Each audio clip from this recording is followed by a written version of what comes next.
ஓம் ஸ்ரீ குருப்யோ நமஹ. ஹரிஹி ஓம். ஜெய் புவனேஸ்வரி. அனைத்து அக்ஷர அண்ணாமலை நேயர்களுக்கும் உங்கள் வேத ஜோதிடர் பிரகாஷ் நரசிம்மனின் அன்பான வணக்கங்கள். ஜூன் மாத ராசி பலன்கள். இந்த மாதாந்திர ராசி பலன்கள் அனைத்தும் பொது பலன்கள் மட்டுமே. திருக்கணித பஞ்சாங்க முறைப்படி கணிக்கப்படுகின்ற இந்த பலன்கள் உங்களுக்கு சாதகமாகவோ பாதகமாகவோ நடந்திட உங்களுடைய ஜனனகால ஜாதகம் மற்றும் தசாபுக்திகள் துணை நிற்க வேண்டும். இந்த ஜூன் மாதத்தில் ஏற்படக்கூடிய கிரக நிலவரம் என்ன பயிற்சிகள் இருக்குது அப்படின்னு பார்க்க போகிறோம். இந்த மாத ஆரம்பத்தில், அதாவது ஜூன் 1 அன்னைக்கு செவ்வாய் மேஷ ராசியில் சஞ்சாரம் பண்ணுறாரு, சூரியன் ரிஷப ராசியில் சஞ்சாரம் பண்ணுறாரு, குரு சுக்கிரன் புதன் சேர்க்கை மிதுன ராசியில் இருக்குது, கேது சிம்ம ராசியில் சஞ்சாரம் பண்ணுறாரு, கும்பராசியில் ராகுவும் மீன ராசியில் சனியும் சஞ்சாரம் பண்ணுகிறார்கள். இந்த மாதத்தில் சந்திரன் தன்னுடைய பயணத்தை விருச்சிக ராசியிலிருந்து துவக்கிறாரு, தன்னுடைய நீச்சஸ்தானமான விருச்சிக ராசியிலிருந்து. அதே சமயம் மேஜர் கிரக பயிற்சிகள்னு இருக்குது. அது என்னென்னு பார்த்தீங்கன்னா, ஜூன் 1 அன்னைக்கு மத்தியானம் 1:30 மணிக்கு மேலே குரு பகவான் மிதுன ராசியிலிருந்து கடகராசிக்கு பயிற்சி ஆகிறார், தன்னுடைய உச்ச வீடான கடகராசிக்கு. சுக்கிரன் 8 அன்னைக்கு அதே மிதுன ராசியிலிருந்து கடகராசிக்கு பயிற்சி ஆகிறாரு, குருவோடு இணைகிறாரு. சூரியன் 15 அன்னைக்கு, ஜூன் 15 அன்னைக்கு ரிஷபராசியிலிருந்து மிதுன ராசிக்கு சூரியன் பயிற்சியாகி சூரியன் புதன் சேர்க்கை புதாதித்ய யோகம். செவ்வாய் 20/6/2026 அன்று செவ்வாய் மேஷ ராசியிலிருந்து ரிஷபராசிக்கு பயிற்சியாகி சனியின் 3ஆம் பார்வையில் வராரு. ஆக்சுவலாக சனி பார்வையில் செவ்வாய் வரும்பொழுதெல்லாம் உலக அளவில் பாதிப்புகள், இரத்த களரிகள் ஏற்படும்னு சொல்லுவோம். ஆனால் இப்போ அது ரொம்ப பெருசாக இருக்காது. அந்த மாதிரி ஒரு பெரிய சிச்சுவேஷனை ஒரு பெரிய நாடு சாதகமாக மாற்றி கொடுக்கக்கூடிய இடத்துல இருக்குது.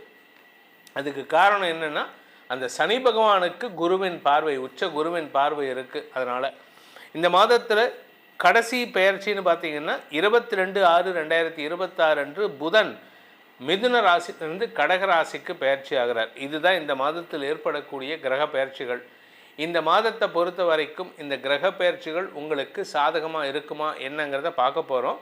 இந்த மாதத்தில் முக்கியமான விஷயம் என்னென்னா, குரு பயிற்சி. குரு பயிற்சினால் உலக அளவில் பல பெரிய மாற்றங்கள் ஏற்படக்கூடிய வகையில் இருக்குது. இந்த குரு பயிற்சினால் என்ன ஒரு சாமானிய மக்களுக்கு என்ன ஒரு சின்ன சங்கடம் வரும் அப்படின்னா, தங்கத்தின் மதிப்பு கூடுவதற்கான சூழ்நிலை இருக்குது, தங்கத்தினுடைய விலை அதிகரிக்கும்.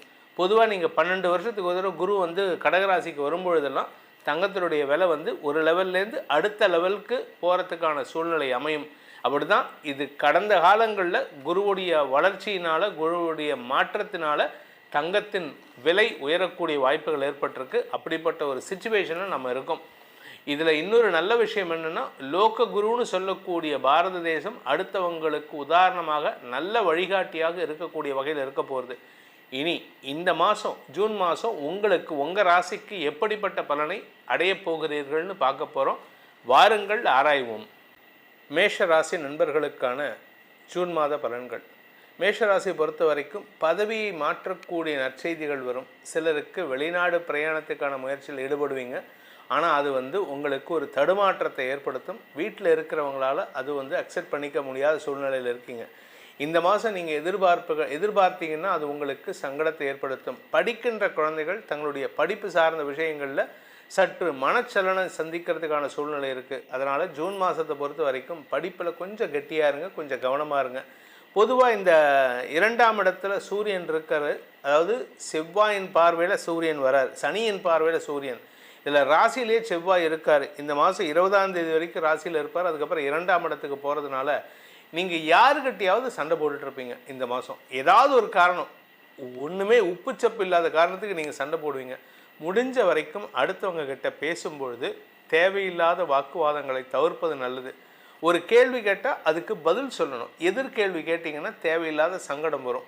அதாவது உங்களை பொறுத்த வரைக்கும் நீங்கள் இரிட்டேஷன் டு த கோரில் இருக்கீங்க. அதனால் யாருக்கிட்டையும் எடுத்தங்கவழ்த்தன்னு பேசுகிறதுங்கிறது அவ்வளோ நல்ல விஷயம் கிடையாது. இந்த மாதத்தில் உங்களுக்கு நடக்கக்கூடிய முக்கியமான விஷயங்கள், 4ஆம் இடத்துக்கு குரு பயிற்சி ஆகிறாரு. அதனால் ட்ராவல் அதிகமாக இருக்கிறதுக்கான வாய்ப்பு இருக்குது. இடமாற்றம் ஏற்படுறதுக்கான சூழ்நிலை. தாயாரின் ஆரோக்கிய விஷயத்தில் இருக்கக்கூடிய சிக்கல்களுக்கு தீர்வு கிடைக்கும். உங்கள் தாயாருடைய ஆரோக்கியத்தில் ஏதாவது உடம்பு படுத்திட்டு இருக்குன்னா அந்த படுத்தல், அந்த உடம்பு படுத்துறதுல ஒரு மருத்துவ ரீதியான தீர்வுகள் கிடைக்கிறதுக்கான அமைப்பை ஏற்படுத்தும். சனி 12ஆம் இடத்துல இருக்காரு. தூக்கம் சார்ந்த விஷயங்களில் உங்களுக்கு நிம்மதியை கொடுக்காம செலவுகளை கொடுத்துட்ருக்காரு, கடனை ஜாஸ்தி பண்ணிகிட்ருக்காரு. இப்போ குரு பார்வை சனி பகவானுக்கு கிடைக்கிறதுனால இந்த மாதத்துலேருந்து உங்களுக்கு அந்த கடன் தொல்லைகள் ஓரளவுக்கு மட்டுப்படக்கூடிய வாய்ப்பு இருக்குது. ஸோ வேலைக்காக முயற்சி எடுக்கிறவங்க, நீங்கள் ஏற்கனவே வேலைக்கு முயற்சி எடுத்து வேலையில் சக்ஸஸ் கிடைக்காமல் இருக்கிறவங்களுக்கெல்லாம் இந்த மாதம் ஜூன் 1ஆம் தேதியிலேருந்தே சக்ஸஸ் கிடைக்கிறதுக்கான வாய்ப்பு இருக்குது. கிட்டத்தட்ட ஒரு 6 மாதமாக நான் வேலைக்கே போகலை சார்னா இப்போ அந்த வேலை கிடைக்க போகிறது நேரம், நல்லா பயன்படுத்திக்கோங்க, சாதகமாக இருங்க. சூரியன் 2ஆம் இடத்துலேருந்து 3ஆம் இடத்துக்கு பயிற்சி ஆகிறார் ஜூன் 15ஆம் தேதி அன்னைக்கு. அந்த சமயத்தில் உங்களுக்கு மனசில் ஒரு பதட்டம் அதிகரிக்கிறதுக்கு வாய்ப்பு இருக்குது. காரணம் என்னென்னா 15ஆம் தேதி அன்னைக்கு 3ஆம் இடத்துல இருக்கிற சூரியன் பயிற்சி ஆகிறார். 20ஆம் தேதி அன்னைக்கு ராசியில் இருக்கக்கூடிய 3ஆம் இடத்துக்கு சூரியன் பயிற்சி ஆகிறார். 20ஆம் தேதி அன்னைக்கு ராசியில் இருக்கிற செவ்வாய் 2ஆம் இடத்துக்கு வரார். இந்த ஒரு 4 நாள் 15லேருந்து 20 தேதி வரைக்கும் கொஞ்சம் பொறுமையாக இருங்க. ஆனால் அதுக்கப்புறம் நீங்கள் கோவப்படுற வார்த்தை இருக்குது, அதுதாங்க உங்களுக்கு பெருசாக பாதிப்பை ஏற்படுத்தும். ஸோ உங்களை பொறுத்த வரைக்கும் வார்த்தையை கண்ட்ரோல் பண்ண கற்றுக்கோங்க. நீங்கள் வார்த்தையில் தான் கெட்டு போகிறீங்க, செயலில் நல்லது பண்ணிவிட்டு வார்த்தையால் கெட்டு போகிறீங்க. அதனால் தொழில் செய்பவர்கள், உத்தியோகத்தில் இருக்கிறவங்க, வியாபாரத்தில் இருக்கிறவங்கெல்லாம் பேச்சினால் பாதிப்புகளை சந்திக்கிறதுக்கான வாய்ப்பு இருக்குது. ஏற்கனவே பேசின பிரச்சனைக்கு இப்போ பயம் வரும். நீங்கள் உங்களுடைய எப்போ ஒரு 6 மாதத்துக்கு முன்னாடி யார்கிட்டையாவது சண்டை போட்டிருப்பீங்க, அதனுடைய தாக்கம் இப்போ உங்களுக்கு ஒரு பயத்தை கொடுக்கக்கூடிய இடத்துல சூரியன் இருப்பார். ஸோ அதனால் கொஞ்சம் எச்சரிக்கையாக இருக்கிறது நல்லது. பயம்னா நீங்கள் உங்களுக்கு பிரச்சனை வருமானு கேட்டால் இல்லை, ஆனாலுமே எச்சரிக்கையாக இருக்கிறது நல்லது தானே. குடும்ப விஷயத்தில் நீங்கள் அனாவசியமாக முன்கோபத்தில் வார்த்தையை விடுறீங்க, அதனால் குடும்ப உறவுகளும் பகைமை உணர்வை ஏற்படுத்துவார்கள். இந்த மாதத்திற்கான பரிகாரம், மேஷராசி நண்பர்கள் செய்ய வேண்டிய பரிகாரம் அப்படின்னு பார்த்தீங்கன்னா, ஆஞ்சநேயரை தினமும் வழிபட்டுட்டு வாங்க. ஆஞ்சநேயருக்கு உண்டான ஹனுமன் சாலிசாவை தினமும் பாராயணம் செய்யுங்க. மனசை ஒருமுகப்படுத்தி உங்கள் கோபத்தை கண்ட்ரோல் பண்ணுறதுக்கும் அந்த விரைய சனியின் பாதிப்பை குறைப்பதற்கும் ஆஞ்சநேயர் உங்களுக்கு துணை இருப்பார். உங்கள் ராசிக்கான பலாபலன்களை பார்த்தீங்க, இது பொதுவான பலன்தான். தனிப்பட்ட ஜாதகத்துக்கு பலன்கள் தெரிந்து கொள்ளணும், அதன் மூலமாக எதிர்காலத்தை சரியாக்கி கொள்ளணும் அப்படின்னு ஆசைப்படுறவங்க, உங்களுடைய பாதையை தெரிந்து கொண்டு செயல்படுவதற்கு இது உதவிகரமாக இருக்கும்னு நம்புகிறவங்க, கீழே கொடுக்கப்பட்டுள்ள அடியனுடைய தொலைபேசி எண்கள், கைபேசி எண்கள் 2 கொடுத்துருக்கேன். ஒரு நம்பர் 8ல் ஆரம்பிக்கிற நம்பர் டைரக்ட் அப்பாயின்மெண்ட் வரதுக்கு, சென்னையில் என்னை நேரில் சந்திக்கிறதுக்கு. 72ல் ஆரம்பிக்கிற நம்பர் வாட்ஸ்அப்பில் அப்பாயின்மெண்ட் ஃபிக்ஸ் பண்ணிக்கிறதுக்கு. அதன் மூலமாக நீங்கள் ரெண்டு நம்பர்லேயும் என்னை தொடர்பு கொண்டு நேரடியாக வரத்துக்கு இந்த நம்பரையும், வாட்ஸ்அப் மூலமாக பலன்களை தெரிந்து கொள்வதற்கு இந்த நம்பரையும் பயன்படுத்தி உங்களுடைய எதிர்கால பலன்களை அறிந்து கொண்டு அதன் மூலமாக உங்களுடைய வாழ்க்கை பயணத்தை, வாழ்க்கை பாதையை செப்பனிடுவதற்கு உதவிகரமாக இருக்கும். இதனால் உங்களுடைய எதிர்காலம் நன்மை பயக்கும் விதமாக மாறக்கூடிய வேண்டும். என்னுடைய அடியேனின் பிரார்த்தனையை சமர்ப்பித்து உங்கள் அனைவருக்கும் நல்வாழ்த்துக்களை தெரிவித்துக் கொண்டு உங்களிடமிருந்து விடைபெறுவது உங்கள் வேத ஜோதிடர் பிரகாஷ் நரசிம்மனின் அன்பான வணக்கங்களுடன். நன்றி, வணக்கம். வணக்கம் அக்ஷரா அண்ணாமலை சேனல் நேயர்களே, நான் உங்கள் அன்பான சயின்டிஃபிக் வேதிக் அஸ்ட்ராலஜர் அஸ்ட்ரோ அரஞ்சித் பேசுகிறேன். நல்லது நினைப்போம், நல்லதே நடக்கும். இந்த வீடியோவில் நம்ம என்ன பார்க்க போகிறோன்னா, மேஷராசிக்காரர்களுக்கு ஜூன் 2026 எத்தகைய ஒரு பலாபலன்கள் நிறைந்த ஒரு மாதமாக இருக்க போகுதுங்கிறத சயின்டிஃபிக் வேதிக் அஸ்ட்ராலஜி முறையில் நம்மளுடைய பழமையான இந்திய வேத ஜோதிட அடிப்படையிலான ஒளி தத்துவம் பிரகாரம் எந்த விதத்திலும் மூட நம்பிக்கைக்குள்ள போகாமல், மிகைப்படுத்தாமல், உள்ளது உள்ளவாறு ஒரு கிரகம் ராசிக்கு இந்தந்த இடத்துல சஞ்சாரிக்கும் பொழுது எத்தகைய ஒரு தாக்கத்தை, வாழ்க்கை சம்பவங்களை உருவெடுத்து கொடுக்கும் அப்படிங்கிறத நம்ம சயின்டிஃபிக் வேதிக் அஸ்ட்ராலஜி முறையில் துல்லியமாக நம்ம பார்க்க போகிறோம். பாருங்க, மேஷ ராசிக்கு ஜூன் மாதம் பிறக்கும் பொழுதே பாருங்க, 2 நாளில் ஜூன் 2ஆம் தேதி குரு பயிற்சி ஆகிற ஒரு பயிற்சி, அருமையான பயிற்சியாக மேஷராசிக்கு அமைகிறது. என்ன அது அருமையான பயிற்சி எப்படி ஆகுது அப்படின்னா, 3ஆம் இடத்தில் இருக்கக்கூடிய குரு 4ஆம் இடம்ங்கிற மிகப்பெரிய ஒரு சிறு கேந்திரம் என்று சொல்லப்படுகிற 4ஆம் இடத்துக்கு போகிறதுனால, அந்த 4ஆம் இடத்தில் இருக்கக்கூடிய உச்ச குரு 10ஆம் இடம் என்று சொல்லப்படுகிற ராசிக்கு 10ஆம் இடத்தில் இருக்கக்கூடிய தொழில், ஒரு ஜாதகரோட தொழில், ஒரு ஜாதகரோட அந்தஸ்து, ஒரு ஜாதகரோட ஸ்டேட்டஸ் இன் லைஃப் என்பதை குறிக்கக்கூடிய 10ஆம் வீட்டை பார்க்கிறார். 12ஆம் வீடு என்று சொல்லப்படுகிற சுப விரயங்கள், இன்வெஸ்ட்மெண்ட்ஸ், அடுத்த கட்ட நடவடிக்கைகள், இடம் மாற்றங்கள், அப்படிங்கிற மாதிரி விஷயத்தை பார்க்குறார். அதே சமயத்தில் 8ஆம் இடம் என்று சொல்லப்படுகிற ஃபண்டிங், பணம் வசதியில் வந்து கொஞ்சம் வெளியிலேருந்து நமக்கு கொஞ்சம் பணம் வருது, அந்த பணம் மூலமாக சில ஆதாயங்கள் பண்ண நம்ம ட்ரை பண்ணுறோம், சில next level of expansion, next level of life growth நோக்கி நாம் போகிறோம் அப்படிங்கிற கொடுக்கக்கூடிய ஒரு அற்புதமான 12 வருஷத்துக்கு ஒரு தடவை வரக்கூடிய 4ஆம் இடத்து உச்ச குரு 2026 ஜூன் மாதம் 2ஆம் தேதியே ஆகுது. நிறைய பேர் மேஷராசிக்காரர்கள் பார்த்தீங்கன்னா வேலையில் இருக்கக்கூடியவர்கள் இப்போது சைடில் ஏதோ ஒரு தொழில் பண்ணலாமா, தொழிலில் யாரையோ ஒய்ஃப் மூலமாகவோ அல்லது ஒய்ஃபாக இருந்தால் கணவர் மூலமாகவோ அல்லது மற்ற நண்பர்கள் மூலமாக ஏதோ ஒரு பங்குதாரர் மாதிரி சேர்த்து வச்சுட்டு நம்ம ஏதோ ஒன்று பண்ணலாமா அப்படிங்கிற மாதிரி அமைப்புகள்லாம் கொஞ்சம் யோசிக்கக்கூடிய தருணமாக இருக்கும். அதுக்கப்புறம் ஜூன் மாதத்துக்கு அப்புறம் நடக்கக்கூடிய அமைப்பாக இருக்கும். சில பேர் பாருங்க வேலையை விட்டுட்டு நம்ம ஏதோ ஓன் தொழில் போகலாமா அப்படின்னு நினைக்கக்கூடியவர்களுக்கும் கொடுக்கக்கூடிய அமைப்புகளாக இருக்கு. அல்லது இருக்கக்கூடிய வேலை, இருக்கக்கூடிய தொழிலையே இன்னும் பிரசித்தமாகி, இன்னும் கொஞ்சம் ப்ரமோஷன் ஆகி, இன்னும் கொஞ்சம் ஸ்டேட்டஸும் விஷயங்களும் அதிகமாக ஆகிற மாதிரி அமைப்புகளும் இருக்குது. எப்பவுமே 10ஆம் இடத்தை உச்சகுரு பார்ப்பது இது மாதிரி நல்ல விஷயத்தை கொடுக்கக்கூடிய ஒரு அமைப்பு வந்து மேஷராசிக்காரர்களுக்கு கண்டிப்பாக உண்டு. அதே மாதிரி ராசி அதிபதியாகிய செவ்வாய் ராசிக்குள்ளேயே இருக்கிறார் ஜூன் மாதம் முழுவதும். 22 ஜூனோட கடைசி மாதத்தில் தான் பார்த்தீங்கன்னா 2ஆம் இடத்துக்கு மாறுறார். ஸோ ராசநாதன் ராசிலேயே இருக்கிறது ஒரு நல்ல பலம் தான். நாம் என்ன பண்ண போகிறோம், நமக்கு என்ன செய்ய போகிறோம் அப்படிங்கிற உத்வேகத்தை கொடுக்கக்கூடிய ஒரு ஃபோக்கஸை கொடுக்கக்கூடிய ஒரு அமைப்பு தான் செவ்வாயின் சஞ்சாரம்.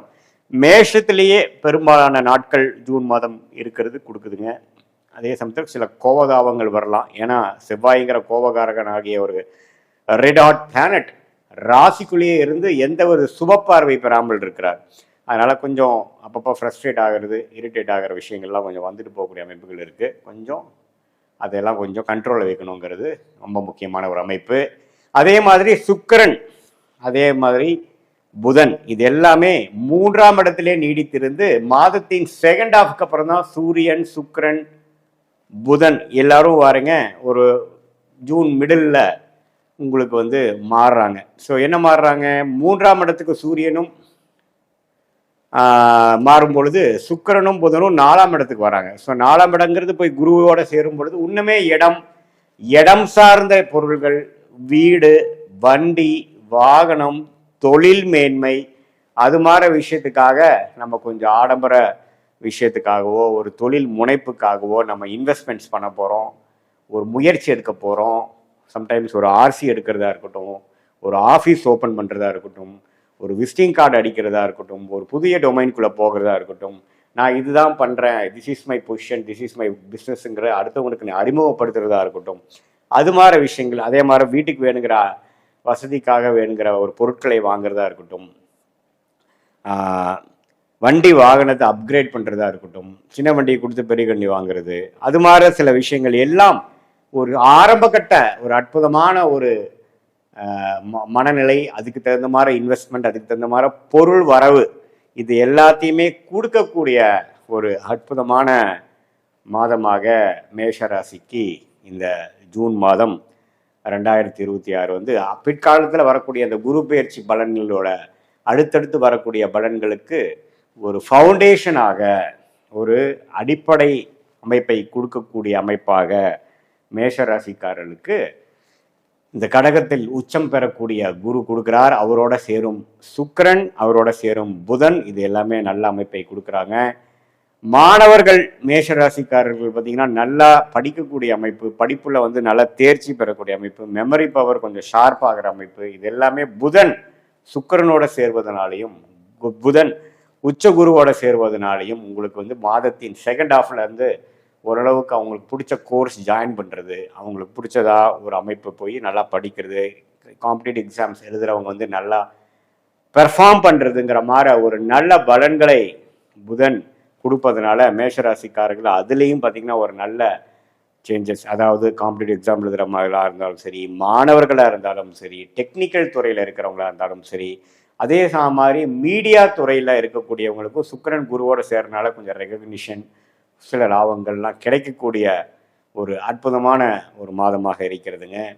ஸோ சூரியனோட சஞ்சாரம், செவ்வாய், சுக்கிரன் எல்லாமே ஓரளவுக்கு நல்லா இருக்கிறனால இதுவரை கடந்த 2025 மனசுக்குள்ள போட்டு எதை நாம் வந்து யோசித்து கொண்டிருந்தோமோ அதை வந்து செயல்படுத்தக்கூடிய ஒரு மாதமாக, அதாவது தொழிலதிபர்களாக இருந்தாலும் சரி, நடுத்தர வயதினராக இருந்தாலும் சரி, இல்லத்தரசிகளாக இருந்தாலும் சரி, மாணவர்களாக இருந்தாலும் சரி, சீனியர் சிட்டிசன்ஸாக இருந்தாலும் சரி, ஏதோ ஒரு விஷயங்கள் நமக்கு ஏற்றதான, நமக்கு பிடித்த ஒரு விஷயங்கள், வேலை, தொழில், என்ன நம்மளுடைய இன்ட்ரெஸ்ட் இருக்கோ அதில் நம்ம வந்து கொஞ்சம் ப்ராக்டிஸ் பண்ணுற மாதிரி சில செயல்பாடுகளை இறங்கி முயற்சி எடுத்து இது நான் செய்ய போகிறேன் அப்படிங்கிற ஒரு விஷயத்தை கொடுக்கக்கூடிய ஒரு passion for work, passion for business, passion for consulting, passion for some contribution to earn a name, fame, money for oneself, அவங்களுக்கு வேணுங்கிற ஒரு சில விஷயத்தை சாதிக்கணுங்கிறதுக்காக ஒரு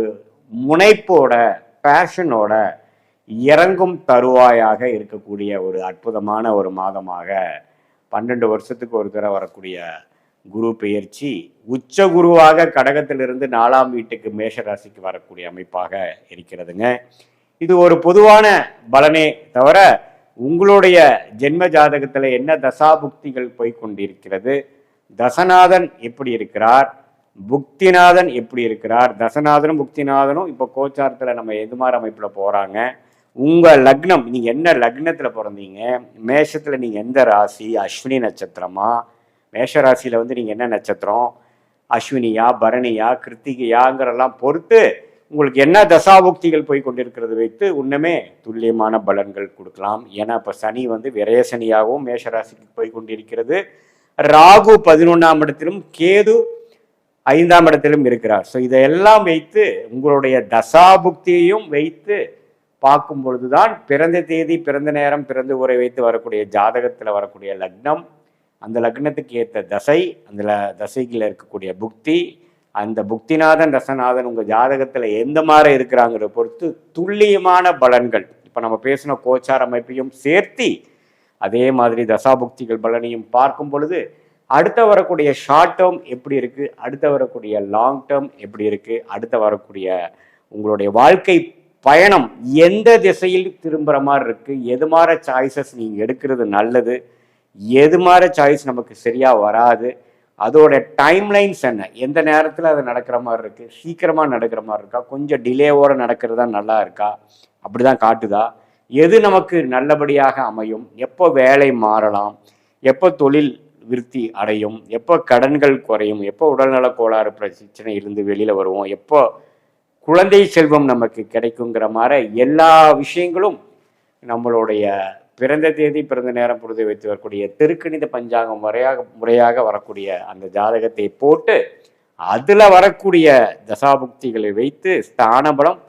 திக்பலம், திருக்பலம் போன்ற சில விஷயங்களை பார்த்து ஒரு கிரகமும் எந்தெந்த டிகிரி அடிப்படையில் ஒருத்தரும் தள்ளி இருக்காங்கிறத டிகிரி அடிப்படையில் பார்க்கக்கூடிய சயின்டிஃபிக் வேதிக் அஸ்ட்ராலஜி முறையில் நாம் பார்த்து இந்த கோச்சார பலனும் சேர்த்து பார்க்கும் பொழுது ரொம்பவே வந்து வாழ்க்கையில் எதிர்நீச்சல் போடாமல் நம்மளுடைய என்ன விஷயங்கள் நமக்கு வராதோ அதை போய் நம்ம செய்து பண விரயம், சமய விரயங்களை அனுபவிக்காமல் எந்த விஷயங்கள் நமக்கு உகந்ததாக இருக்கிறது, பிராப்தங்கள் என்ன, தோஷங்கள் என்ன, நமக்கு ஃபார்ச்சுனேட்டான பிளானட் நம்ம ஜாதகத்தில் என்ன இருக்குது, அந்த பிளானட் எது மாற துறையில் நமக்கு முன்னேற்றத்தை கொடுக்கும், எது மாற டைமில் வரும், நமக்கு வேலையா தொழிலா அப்படிங்கிற போன்ற பல விஷயங்கள் வந்து நம்மளுடைய ஜென்ம ஜாதகத்தையும் சேர்த்து வைத்து இந்த மேஷராசிக்கு வரக்கூடிய குரு பெயர்ச்சி,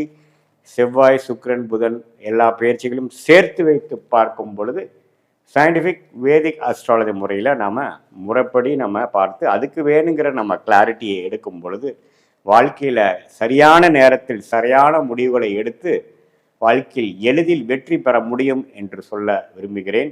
மீண்டும் மற்றொரு காணொளியில் சந்திப்போம். நன்றி, வணக்கம்.